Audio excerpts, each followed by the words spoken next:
குட்டி மணிகளாகுங்க. இன்றைக்கி அமாவாசை சமையலாம் முடிச்சாச்சுங்க. வாழைக்காய் கறி, பருப்பு ரசம், பூசணிக்காய் சாம்பார், பூசணிக்காய் சவுச்சவு கூட்டு, வடை, பாயசம் எல்லாம் சூப்பரான ஒரு மெனுவோட முடிச்சாச்சுங்க. அதுக்கப்புறம் ஒரு கண் திருஷ்டி முடிச்சு போட்டுருவாங்க. எப்போதுமே நான் அமாவாசை மாத்திரை வழக்கம் உண்டு. என்னென்னா நான் கல்லடிப்பட்டாலும் கண்ணடி படக்கூடாதுன்னு சொல்லுவாங்க. அதனால் ஒரு திருஷ்டி முடிச்சு போட்டுருதுங்க. அவ்வளோதாங்க.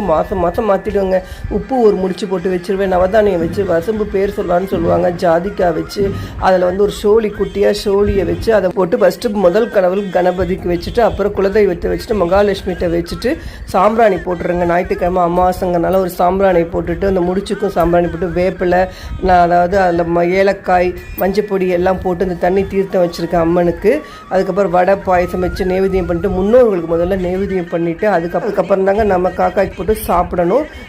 ஃபுல் வீடியோ நீங்கள் அடுத்த இதில் பார்க்கலாம். நீங்கள் நம்ம சேனலை சப்ஸ்கிரைப் பண்ணிக்கோங்க, ஷேர் பண்ணிக்கோங்க. பிடிச்சிருந்தா லைக் பண்ணுங்கள்.